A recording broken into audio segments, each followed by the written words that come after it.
celebrations from African communities here in New Lynn. So I think the ones I could actually remember, because there's been quite a few, there was a Congolese one, and a Burundian one, and a Rwandan one, and a Zimbabwe one recently. And I've been at others. And I've really enjoyed them. But something that's really struck me is the need for a home for the African communities, and this community centre creates it. So that's the first thing I wanted to talk about today.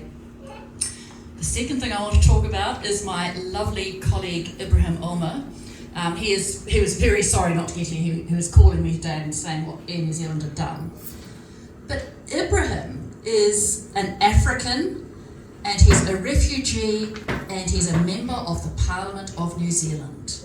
And that's fantastic. It brings that kind of voice into our parliament and into our highest levels of government. And I hope that some of you will consider getting involved in politics, maybe at the local level, maybe at the national level, but we need all the diverse voices we can possibly get in our parliament. There's a couple of other things I want to reflect on. One is the extent to which we have now, at long last, have acknowledged Māori as the tangata whenua of New Zealand, and that we are finally trying to do things better.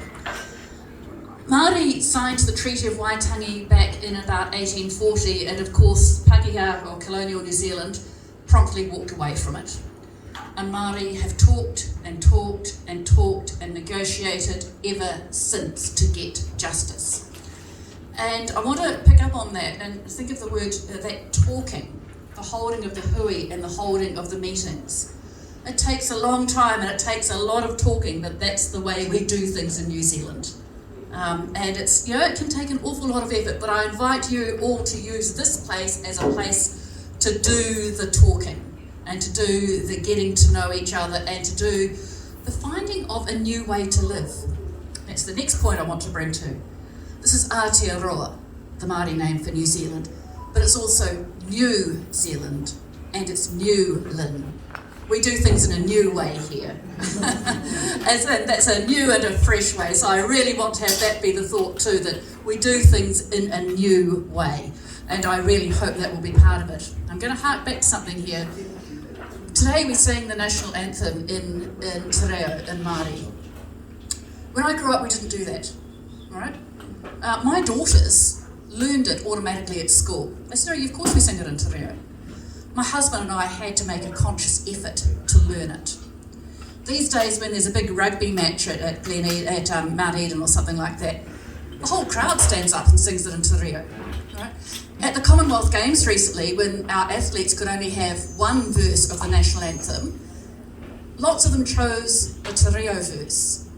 That's new in New Zealand. And it's something that has happened in the last quarter of a century or so. We can do new things and we can do them better. And it's part of it's part of the richness that has been brought to us by Māori and by the many cultures people who've come here and brought their cultures and brought their richness to New Zealand. And so that is the note I want to end on. I want to thank the people who have worked so hard to get this centre up and going. So, Ben, Katina, Thomas, the people who have worked to make it happen. I want to acknowledge and thank our police team here, especially Jessica, but the whole team here who work so hard to ensure that people coming new into New Zealand really understand what New Zealand is all about. And to me, New Zealand is a hopeful and new place.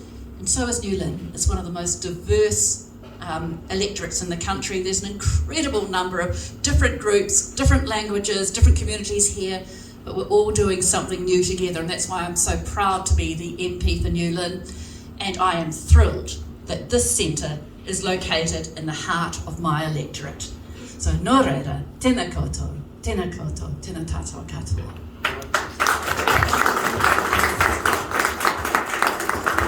Ngatenda. This one here, it will remind you of Africa, I promise you. Okay, thank you very much. I always have something to surprise you with. Okay. Thank you, darling. Awesome, thank you so much. And we are honored to be a part of this. I'll tell you something that you probably didn't know. I came to visit your office a few months ago, and I got told that, Katina, you said you are coming to New Lynn. I said, yes. They said, which side of the street are you on? Then I said, hang on, I'm on this side. Yes! As it happens, something you didn't know about New Lynn. If this office was just across the road, we would be in another electorate. So thank you for having us. Next, what we are going to do is just to have a little sound of Africa. I know people, the food is smelling nice. Oh my goodness. Nice. But we're going to have the mbira, guys. This is like a sound which will remind you of Africa. And one of the little things that I do when I get called to speak, I take these guys with me because this is the new sound of Pan-Africanism. And I just want us all to listen to it for like the next 2 to 3 minutes, and then I'll call the next speaker. Please, can you, guys, I don't know if people can see you from there. Thank you so much. That's from Zimbabwe Association in Aotearoa, New Zealand. Zanza, it's an organization set up by Africans as well. So thank you so much. Get going, guys. Thank you.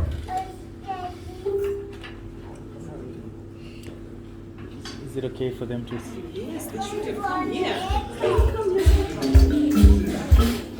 Pan-African Community Center.